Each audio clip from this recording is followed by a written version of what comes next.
a retired cab driver, and I worked in a 24-hour town. And this officer, following a little close at 60 miles an hour, and went on a fishing expedition. He came back with patternized harassment I've faced for the last 40 years here in Washington. I can't carry a backpack, and I can't survive outdoors, and I can't. I know they do things differently on planet Washington, but everywhere I've ever been, the police leave the cab drivers alone. It's not like that now that any asshole with a car can get hired by Uber. You understand me? Yes, I don't know what planet you think you're on right now. That's not this here. But it makes me wonder then why this man feels like he's being targeted by the police. Could it be that he sits in one place for quite a while, which tend to make cops and normal people suspicious?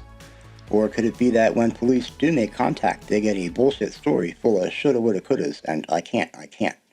Let's roll, nerds. Come on up. Good afternoon. And what's your name? Matthew Parsons. Parsons. Well, I may be on your 3 o'clock docket. Right. Oh, you're here.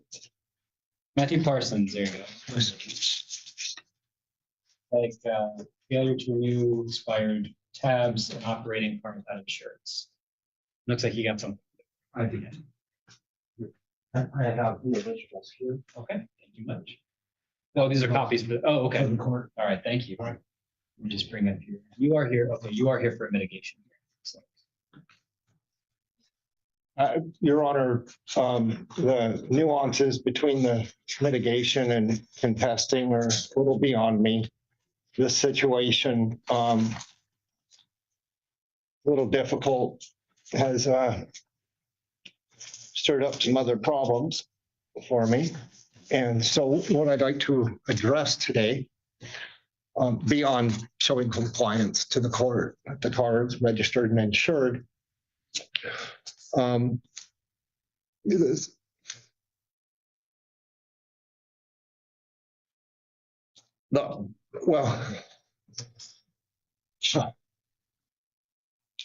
a retired cab driver. I was a professional driver for many, many years.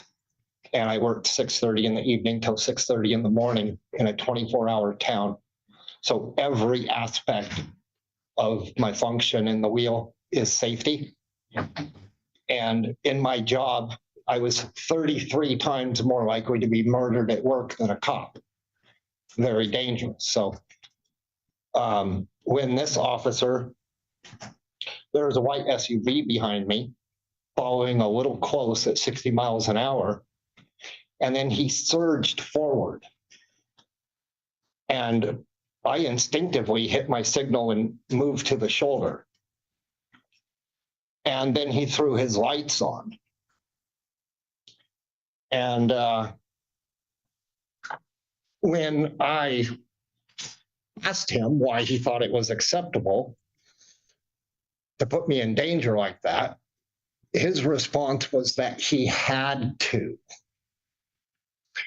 And I told him that if he's violating the law, isn't he required to identify himself with lights and sirens?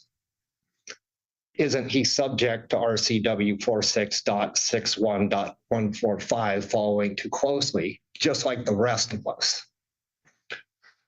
And he didn't care for that and went on a fishing expedition because I had a cigarette sitting on my passenger seat and I hand roll my cigarettes. So you can imagine what he tried to misconstrue that to gain leverage. And I just wasn't amenable to the fishing expedition.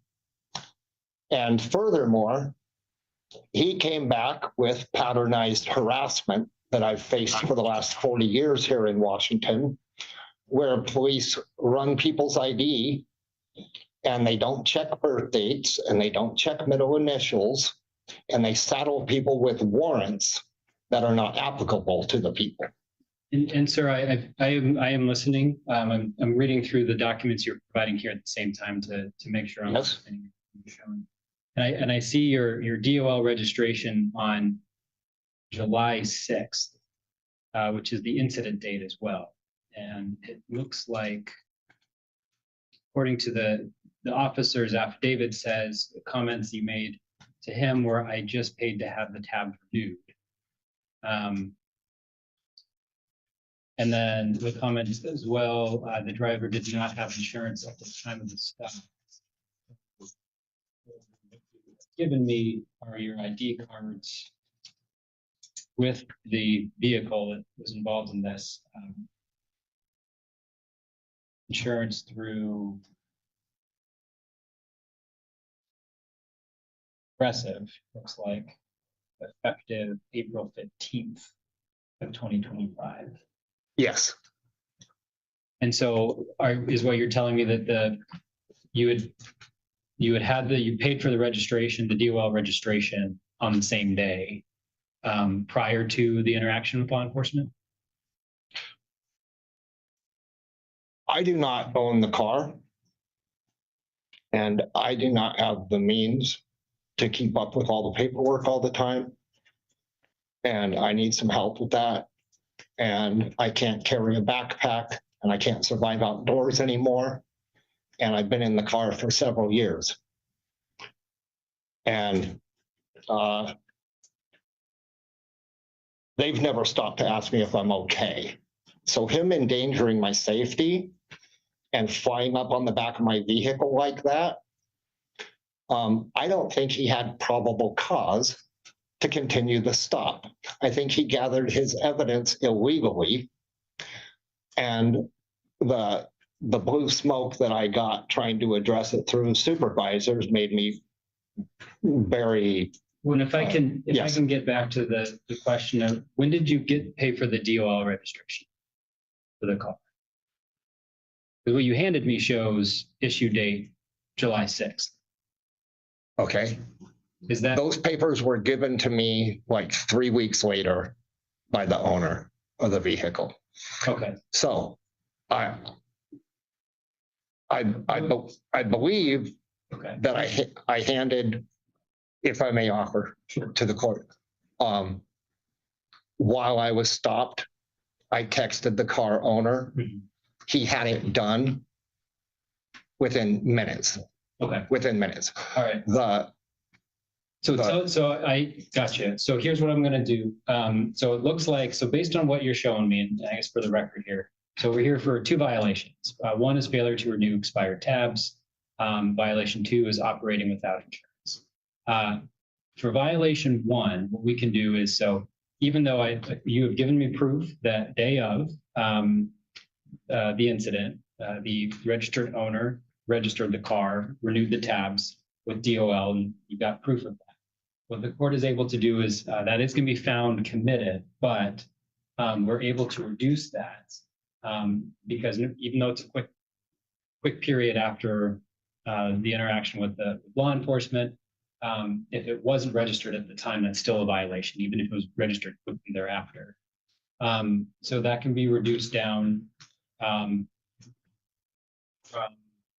237 to 200. And then operating a vehicle without insurance, that original ticket is $559. However, you provided proof that you were insured at the time. And so what we are able to do there is dismiss that infraction. So find the proof, no proof of insurance, but had it at the time. You provided proof that you had it at the time. So we'll dismiss that violation.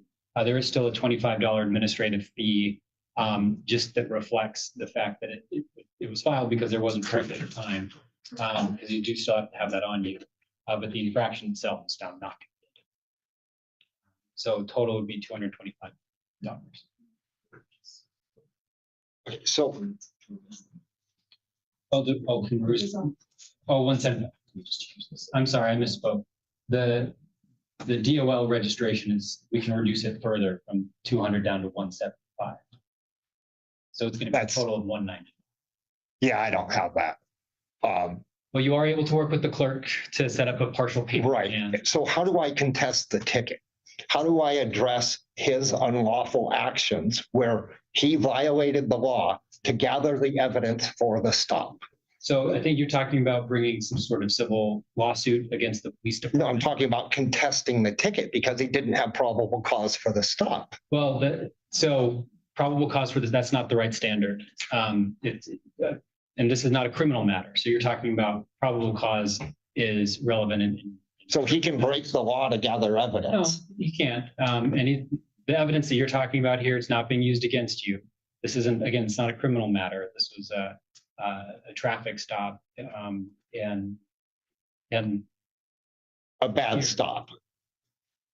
well, Where he endangered my life, where he ran me off the road to get close enough to read the plate, and then said he had to, that he had to violate the statute to gather the evidence for the stop. It was a bad stop. I'm out there dying.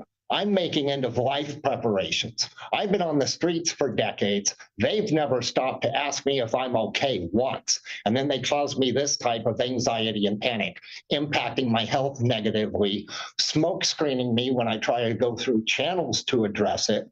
And I'm here for relief from the court. I'm not finding that. well, I'm just I don't have concessions to make here. Sir, the court's making its ruling. All right, we're dismissing the driving without insurance, which is a vast majority of the ticket here, and that's going away as dismissed.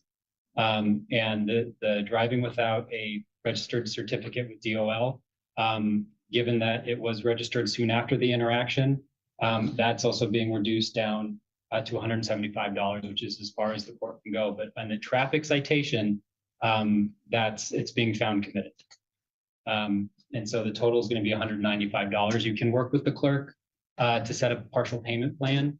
There are resources at Thurston County Resource Hub to assist with social services, but that's going to be the court's ruling today. You're free to go, sir.